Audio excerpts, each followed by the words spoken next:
Economic bubble. An economic bubble or asset bubble, sometimes also referred to as a speculative bubble, a market bubble, a price bubble, a financial bubble, a speculative mania, or a balloon, is a situation in which asset prices appear to be based on implausible or inconsistent views about the future. It could also be described as trade in an asset at a price or price range that strongly exceeds the asset's intrinsic value. While some economists deny that bubbles occurred, the causes of bubbles remain disputed by those who are convinced that asset prices often deviate strongly from intrinsic values. Many explanations have been suggested, and research has recently shown that bubbles may appear even without uncertainty, speculation, or bounded rationality, in which case they can be called non-speculative bubbles or sunspot equilibria. In such cases, the bubbles may be argued to be rational, where investors at every point are fully compensated for the possibility that the bubble might collapse by higher returns. These approaches require that the timing of the bubble collapse can only be forecast probabilistically, and the bubble process is often modeled using a Markov switching model. Similar explanations suggest that bubbles might ultimately be caused by processes of price coordination. More recent theories of asset bubble formation suggest that these events are sociologically driven. For instance, explanations have focused on emerging social norms and the role that culturally situated stories or narratives play in these events. Because it is often difficult to observe intrinsic values in real-life markets, bubbles are often conclusively identified only in retrospect, once a sudden drop in prices has occurred. Such a drop is known as a crash or a bubble burst. In an economic bubble, prices can fluctuate erratically and become impossible to predict from supply and demand alone. Asset bubbles are now widely regarded as a recurrent feature of modern economic history dating back as far as the 1600s. The Dutch Golden Age's tulip mania, in the mid-1630s, is often considered the first recorded economic bubble. Both the boom and the bust phases of the bubble are examples of a positive feedback mechanism, in contrast to the negative feedback mechanism that determines the equilibrium price under normal market circumstances. History and origin of term. The term bubble, in reference to financial crisis, originated in the 1711 to 1720 British South Sea bubble, and originally referred to the companies themselves, and their inflated stock, rather than to the crisis itself. This was one of the earliest modern financial crises. Other episodes were referred to as manias, as in the Dutch tulip mania. The metaphor indicated that the prices of the stock were inflated and fragile, expanded based on nothing but air, and vulnerable to a sudden burst, as in fact occurred. Some later commentators have extended the metaphor to emphasize the suddenness, suggesting that economic bubbles end all at once, and nothing first, just as bubbles do when they burst, though theories of financial crises such as debt deflation and the financial instability hypothesis suggest instead that bubbles burst progressively, with the most vulnerable, most highly leveraged, assets failing first, and then the collapse spreading throughout the economy. Types of bubbles. There are different types of bubbles, with economists primarily interested in two major types of bubbles. An equity bubble is characterized by tangible investments and the unsustainable desire to satisfy a legitimate market in high demand. These kind of bubbles are characterized by easy liquidity, tangible and real assets, and an actual innovation that boosts confidence. Two instances of an equity bubble are the tulip mania and the dot-com bubble. A debt bubble is characterized by intangible or credit-based investments with little ability to satisfy growing demand in a non-existent market. These bubbles are not backed by real assets and are characterized by frivolous lending in the hopes of returning a profit or security. These bubbles usually end in debt deflation, causing bank runs or a currency crisis when the government can no longer maintain the fiat currency. Examples include the Roaring Twenties stock market bubble, which caused the Great Depression, and the United States housing bubble, which caused the Great Recession. The corporate debt bubble that caused the COVID-19 recession is an example of a combined debt and equity bubble. Impact. The impact of economic bubbles is debated within and between schools of economic thought. They are not generally considered beneficial, but it is debated how harmful their formation and bursting is. Within mainstream economics, many believe that bubbles cannot be identified in advance, cannot be prevented from forming, that attempts to prick the bubble may cause financial crisis, and that instead authorities should wait for bubbles to burst of their own accord, dealing with the aftermath via monetary policy and fiscal policy. Political economist Robert E. Wright argues that bubbles can be identified before the fact with high confidence. In addition, the crash which usually follows an economic bubble can destroy a large amount of wealth and cause continuing economic malaise. This view is particularly associated with the debt deflation theory of Irving Fisher, and elaborated within post-Keynesian economics. A protracted period of low-risk premiums can simply prolong the downturn in asset price deflation, as was the case of the Great Depression in the 1930s for much of the world and the 1990s for Japan. Not only can the aftermath of a crash devastate the economy of a nation, but its effects can also reverberate beyond its borders. Effect upon spending. Another important aspect of economic bubbles is their impact on spending habits. Market participants with overvalued assets tend to spend more because they feel richer, the wealth effect. Many observers quote the housing market in the United Kingdom, Australia, New Zealand, Spain and parts of the United States in recent times, as an example of this effect. When the bubble inevitably bursts, those who hold on to these overvalued assets usually experience a feeling of reduced wealth and tend to cut discretionary spending at the same time, hindering economic growth or, worse, exacerbating the economic slowdown. In an economy with a central bank, the bank may therefore attempt to keep an eye on asset price appreciation and take measures to curb high levels of speculative activity in financial assets. This is usually done by increasing the interest rate, that is, the cost of borrowing money. Historically, this is not the only approach taken by central banks. It has been argued that they should stay out of it and let the bubble, if it is one, take its course. Possible causes. In the 1970s, excess monetary expansion after the US came off the gold standard, August 1971, created massive commodities bubbles. These bubbles only ended when the US Central Bank, Federal Reserve, finally reined in the excess money, raising federal funds interest rates to over 14%. The commodities bubble popped and prices of oil and gold, for instance, came down to their proper levels. Similarly, low interest rate policies by the US Federal Reserve in the 2001 to 2004 are believed to have exacerbated housing and commodities bubbles. The housing bubble popped as subprime mortgages began to default at much higher rates than expected, which also coincided with the rising of the Fed funds rate. It has also been variously suggested that bubbles may be rational, intrinsic, and contagious. To date, there is no widely accepted theory to explain their occurrence. Recent computer-generated agency models suggest excessive leverage could be a key factor in causing financial bubbles.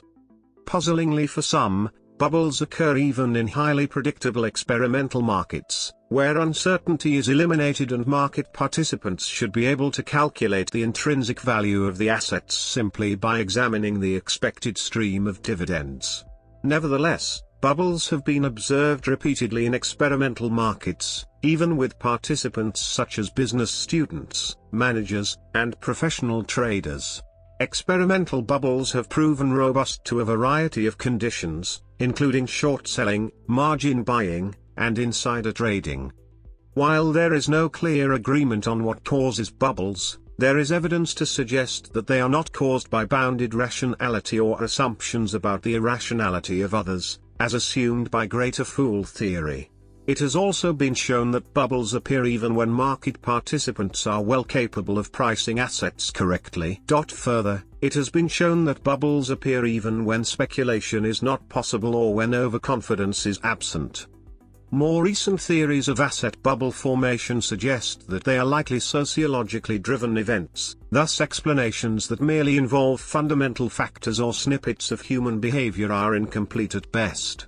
For instance, Qualitative researchers Preston Teeter and Jorgen Sandberg argue that market speculation is driven by culturally situated narratives that are deeply embedded in and supported by the prevailing institutions of the time. They cite factors such as bubbles forming during periods of innovation, easy credit, loose regulations, and internationalized investment as reasons why narratives play such an influential role in the growth of asset bubbles. Liquidity. One possible cause of bubbles is excessive monetary liquidity in the financial system, inducing lax or inappropriate lending standards by the banks, which makes markets vulnerable to volatile asset price inflation caused by short-term, leveraged speculation. For example, Axel A. Weber, the former president of the Deutsche Bundesbank, has argued that the past has shown that an overly generous provision of liquidity in global financial markets in connection with a very low level of interest rates promotes the formation of asset price bubbles.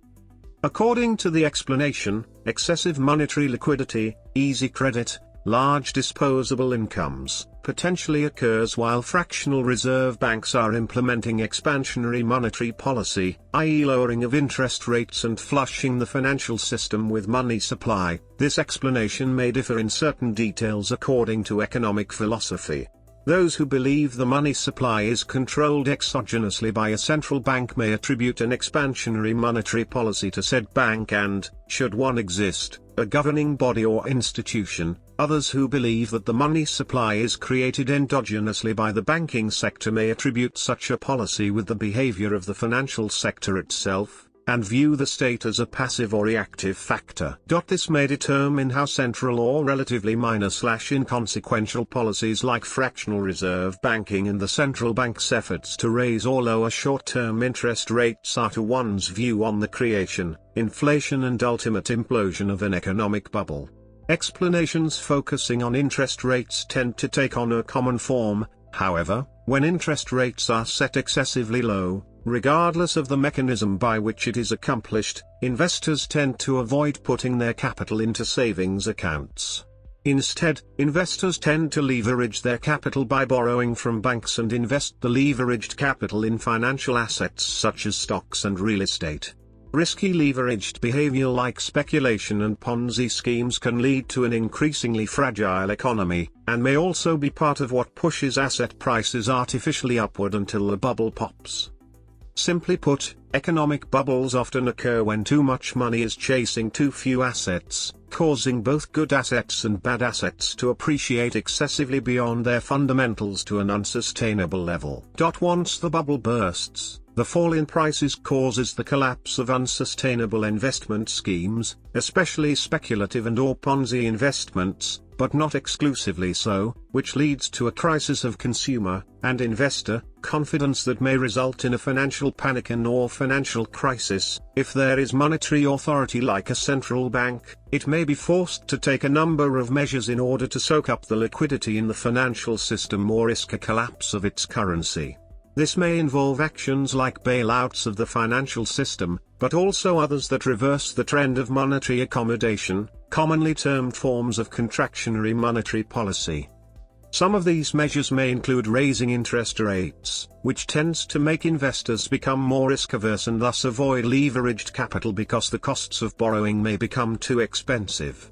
Others may be countermeasures taken preemptively during periods of strong economic growth, such as increasing capital reserve requirements and implementing regulation that checks and/or prevents processes leading to over-expansion and excessive leveraging of debt. Ideally, such countermeasures lessen the impact of a downturn by strengthening financial institutions while the economy is strong.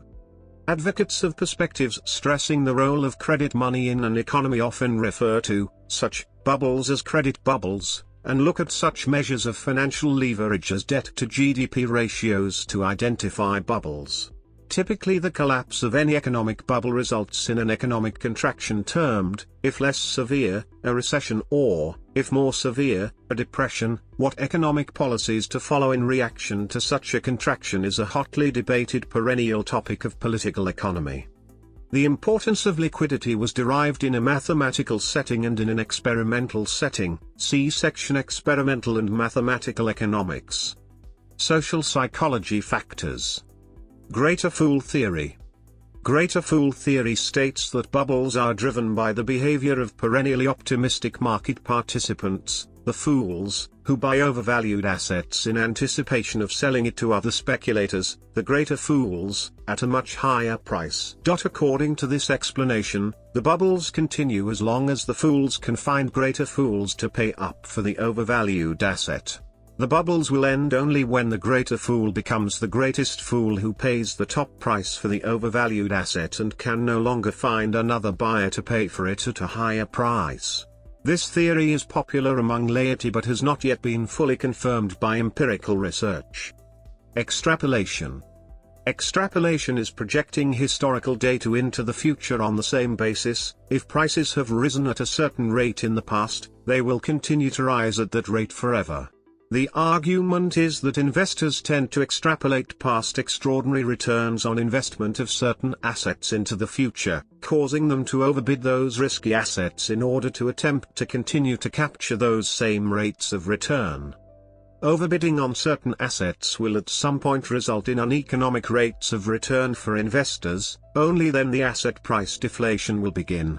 When investors feel that they are no longer well compensated for holding those risky assets, they will start to demand higher rates of return on their investments. Herding. Another related explanation used in behavioral finance lies in herd behavior, the fact that investors tend to buy or sell in the direction of the market trend. This is sometimes helped by technical analysis that tries precisely to detect those trends and follow them, which creates a self-fulfilling prophecy. Investment managers, such as stock mutual fund managers, are compensated and retained in part due to their performance relative to peers. Taking a conservative or contrarian position as a bubble builds results in performance unfavorable to peers. This may cause customers to go elsewhere and can affect the investment manager's own employment or compensation. The typical short-term focus of U.S. equity markets exacerbates the risk for investment managers that do not participate during the building phase of a bubble, particularly one that builds over a longer period of time. In attempting to maximize returns for clients and maintain their employment, they may rationally participate in a bubble they believe to be forming, as the risks of not doing so outweigh the benefits. Moral hazard. Moral hazard is the prospect that a party insulated from risk may behave differently from the way it would behave if it were fully exposed to the risk. A person's belief that they are responsible for the consequences of their own actions is an essential aspect of rational behavior. An investor must balance the possibility of making a return on their investment with the risk of making a loss, the risk-return relationship. A moral hazard can occur when this relationship is interfered with, often via government policy. A recent example is the Troubled Asset Relief Program, TARP, signed into law by U.S. President George W. Bush on 3 October 2008 to provide a government bailout for many financial and non-financial institutions who speculated in high-risk financial instruments during the housing boom condemned by a 2005 story in The Economist titled "The Worldwide Rise in House Prices is the Biggest Bubble in History." A historical example was intervention by the Dutch Parliament during the Great Tulip Mania of 1637. Other causes of perceived insulation from risk may derive from a given entity's predominance in a market relative to other players, and not from state intervention or market regulation. A firm, or several large firms acting in concert, see cartel, oligopoly and collusion, with very large holdings and capital reserves could instigate a market bubble by investing heavily in a given asset, creating a relative scarcity which drives up that asset's price. Because of the signaling power of the large firm or group of colluding firms, the firm's smaller competitors will follow suit, similarly investing in the asset due to its price gains. However, in relation to the party instigating the bubble, these smaller competitors are insufficiently leveraged to withstand a similarly rapid decline in the asset's price. When the large firm, cartel or de facto collusive body perceives a maximal peak has been reached in the traded asset's price, it can then proceed to rapidly sell or dump its holdings of this asset on the market, precipitating a price decline that forces its competitors into insolvency, bankruptcy or foreclosure. The large firm or cartel, which has intentionally leveraged itself to withstand the price decline it engineered, can then acquire the capital of its failing or devalued competitors at a low price as well as capture a greater market share, for example, via a merger or acquisition which expands the dominant firm's distribution chain. If the bubble instigating party is itself a lending institution, it can combine its knowledge of its borrowers' leveraging positions with publicly available information on their stock holdings, and strategically shield or expose them to default. Other possible causes. Some regard bubbles as related to inflation and thus believe that the causes of inflation are also the causes of bubbles.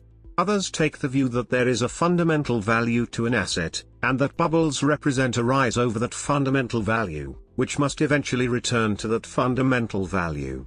There are chaotic theories of bubbles which assert that bubbles come from particular critical states in the market based on the communication of economic factors. Finally, others regard bubbles as necessary consequences of irrationally valuing assets solely based upon their returns in the recent past without resorting to a rigorous analysis based on their underlying fundamentals. Experimental and mathematical economics. Bubbles in financial markets have been studied not only through historical evidence, but also through experiments, mathematical and statistical works.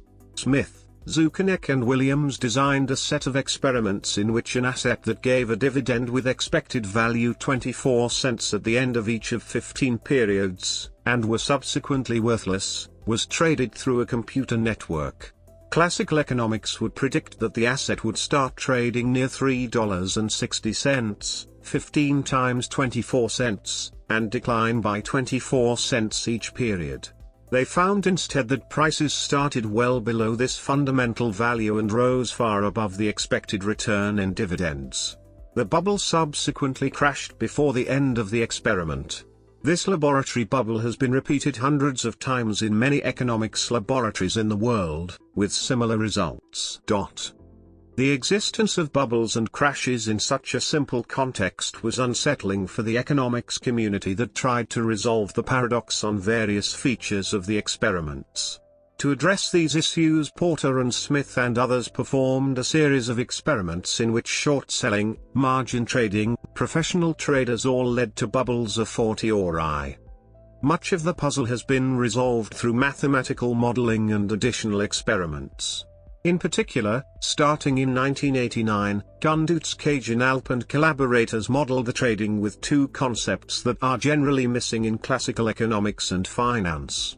First, they assumed that supply and demand of an asset depended not only on valuation, but on factors such as the price trend. Second, they assumed that the available cash and asset are finite, as they are in the laboratory. This is contrary to the infinite arbitrage that is generally assumed to exist, and to eliminate deviations from fundamental value. Utilizing these assumptions together with differential equations, they predicted the following: A. The bubble would be larger if there was initial undervaluation. Initially, value-based traders would buy the undervalued asset, creating an uptrend, which would then attract the momentum traders and a bubble would be created. B. When the initial ratio of cash to asset value in a given experiment was increased, they predicted that the bubble would be larger. An epistemological difference between most microeconomic modeling and these works is that the latter offer an opportunity to test implications of their theory in a quantitative manner. This opens up the possibility of comparison between experiments and world markets. These predictions were confirmed in experiments that showed the importance of excess cash, also called liquidity, though this term has other meanings, and trend-based investing in creating bubbles. When price collars were used to keep prices low in the initial time periods, the bubble became larger. In experiments in which L equals, total cash, total initial value of asset, were doubled, the price at the peak of the bubble nearly doubled. This provided valuable evidence for the argument that cheap money fuels markets. Kagan-Alp's asset flow differential equations provide a link between the laboratory experiments and world market data. Since the parameters can be calibrated with either market, one can compare the lab data with the world market data. The asset flow equations stipulate that price trend is a factor in the supply and demand for an asset that is a key ingredient in the formation of a bubble. While many studies of market data have shown a rather minimal trend effect, the work of Kajin-Alp and dos Santos on large-scale data adjusts for changes in valuation, thereby illuminating a strong role for trend, and providing the empirical justification for the modeling. The asset flow equations have been used to study the formation of bubbles from a different standpoint, in where it was shown that a stable equilibrium could become unstable with the influx of additional cash or the change to a shorter time scale on the part of the momentum investors. Thus a stable equilibrium could be pushed into an unstable one, leading to a trajectory in price that exhibits a large excursion from either the initial stable point or the final stable point. This phenomenon on a short time scale may be the explanation for flash crashes. Stages of an economic bubble. According to the economist Charles P. Kindleberger, the basic structure of a speculative bubble can be divided into 5 phases. Identifying asset bubbles. Economic or asset price bubbles are often characterized by one or more of the following. Examples of asset bubbles. Other goods which have produced bubbles include postage stamps and coin collecting. Examples of aftermaths of bubbles.